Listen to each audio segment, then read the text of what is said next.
I feel like that there is also something selfish and strange about the New York life or the San Francisco life or the LA life that I've just experienced the South and Texas and it being a little bit different. Yeah, well, Texas, the South, and Austin are all a little different. But I understand what you mean. I think that Austin has been so far, let's call it 3 years in, 4 years in, however long it is, has been very refreshing and rejuvenating in part, and this is coming back to your point about, or observation about New York and LA and so on, in part because there is no one mono conversation. Yeah. And that could be seen as symptomatic of a huge benefit of living here or a huge drawback. Meaning, there's certain locations in the world, like New York, for finance. In New York, you have finance. Yeah. True in other places too, say London. If you want to be in the NBA all-star game of finance, it behooves you to go to one of those places. And as a result, it attracts people who are highly driven in certain fields, whether that's fashion, finance, and so on.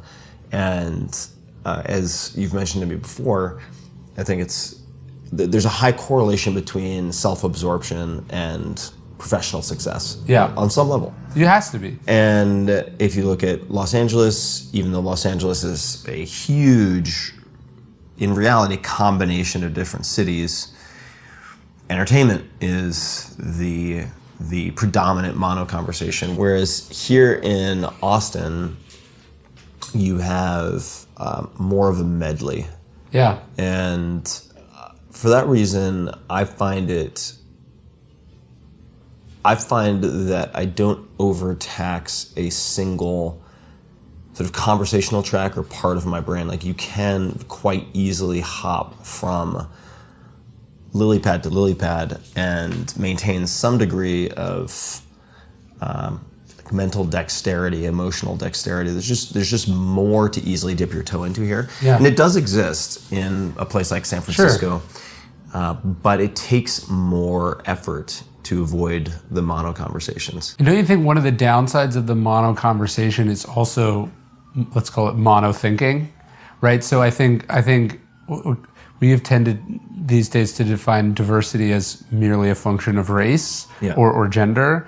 But I think diversity as far as lifestyles, thinking, careers, interests, is also super important. The main downside of the mono conversation is mono thinking, and a group think that produces an echo chamber that, at least in my experience, doesn't stress test a lot of your own beliefs, because you end up succumbing to this preaching to the choir. Yeah. And that, I think, is very dangerous. Yeah. I think it's very dangerous. I think in Silicon Valley, where you have so much capital and so much power, so much culture-shaping technology, that you really want to have, not necessarily a court jester, but someone who can poke fun at the status quo and challenge deeply held beliefs, or I should say, better yet, deeply assumed beliefs. Yeah. And that is very increasingly difficult to do in the Bay Area and in much of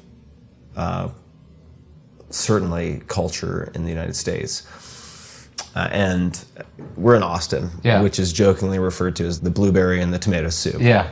Right? Yeah, the blue dot in the red ocean. Yeah. Yes. And so it is one might think that Austin is just a smaller version of San Francisco, but it's not. Yeah. It's you do have a commingling of sort of political, artistic, and financial interests that I deeply enjoy. And the ability to easily, for instance, I mean, we're sitting here right above a restaurant called Jeffrey's. And next door is Josephine House. And I had dinner at Josephine House with someone I won't mention by name. Most people wouldn't recognize him, but an extremely successful investor, financier who came in from out of town, came in from elsewhere in Texas, very well educated, extremely smart, and also a sort of staunch Republican on many levels, not all levels, right? It's easy to paint with that broad brush.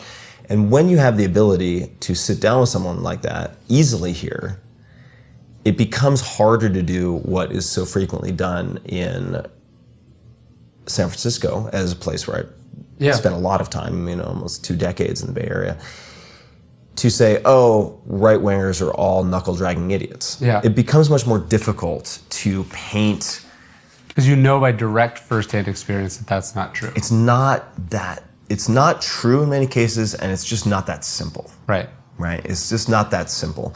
And it forces you to contend with, I think, a messy reality that it behooves all of us to recognize as messy. Yeah. It just requires more thought. But I like the fact that it's not as easy to kind of divide this country into like a left-right civil war of smart versus dumb, rich versus poor, this versus that. It's not as easy to do here. And I like that. Yeah.